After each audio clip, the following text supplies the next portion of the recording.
have found it necessary to intervene more directly.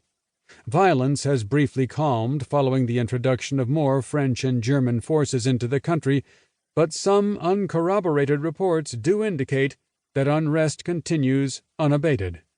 We have been unable to confirm rumors of more EDC forces clashing with Polish forces along the Slovakian border. China and India now in open conflict. Chinese troops attacked Indian forces on the Doklam Plateau yesterday in a devastating strike that appears to have resulted in the destruction of all Indian military vehicles and the deaths of most of the Indian soldiers. Simultaneously, Chinese contractors in Kashmir have begun heavily securing energy and transport sites in and around Kargil. Estonia secured by Russian forces.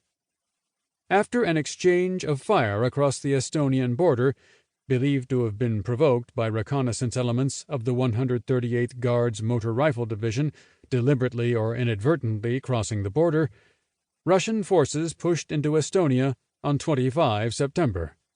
After two major clashes near Atme and Tartu, and naval strikes from the Baltic Fleet on Tallinn itself, the Tallinn government surrendered.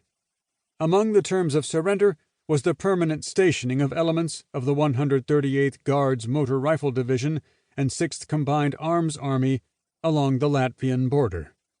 Simultaneously, elements of the 1st Guards Tank Army and the 20th Guards Combined Arms Army have moved toward the Ukrainian-Polish border. Naval conflict in the South China Sea.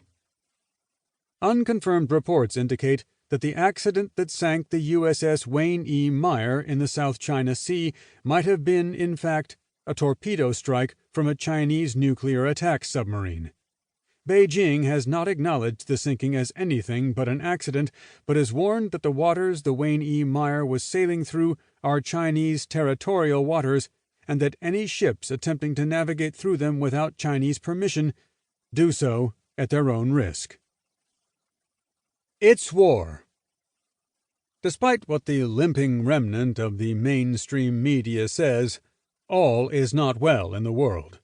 While the blackout and the disruption of Internet services across the U.S. has limited the amount of information available, we at Independent News Daily Report have learned that not only was the blackout an act of cyber terrorism, but that it was apparently conducted at least at the behest or with the cooperation of none other than the European Defence Council.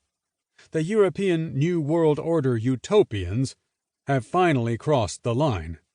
How do we know? Because the attack happened to coincide with a devastating sneak attack on U.S. peacekeepers in Slovakia. Thousands of Americans are dead at the hands of the EDC, which has now completely occupied Slovakia, all for the crime of wanting to enforce their own sovereignty. And Washington still doesn't want to address it. The brigade combat team in Poland has already exchanged fire with German and French forces, but to admit that would be to admit that the entire global order is a house of cards that is coming down around the elite's ears. Chapter 1. On the ground, at night, Germany didn't look all that different from Slovakia. The differences lay in details that might not have been all that readily apparent to someone without our recent experience. Aside from a dog barking down by Schönau-Bertsdorf, it was deathly quiet.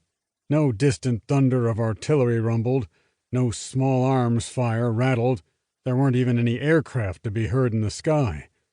The lights were still on in Gorlitz to the north, casting an orange glow against the low clouds overhead.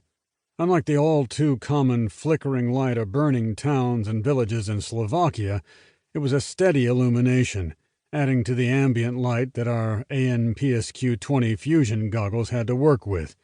It made navigation through the shadows of the German woods quite a bit easier. That same quiet was making me suspicious. The entire landscape around us seemed asleep and dead. Given that every indicator that intelligence had gotten in the last few weeks was pointing to Gorlitz being the staging point for a major offensive aimed at Poland, there should have been more activity. Phil Kerr took a knee next to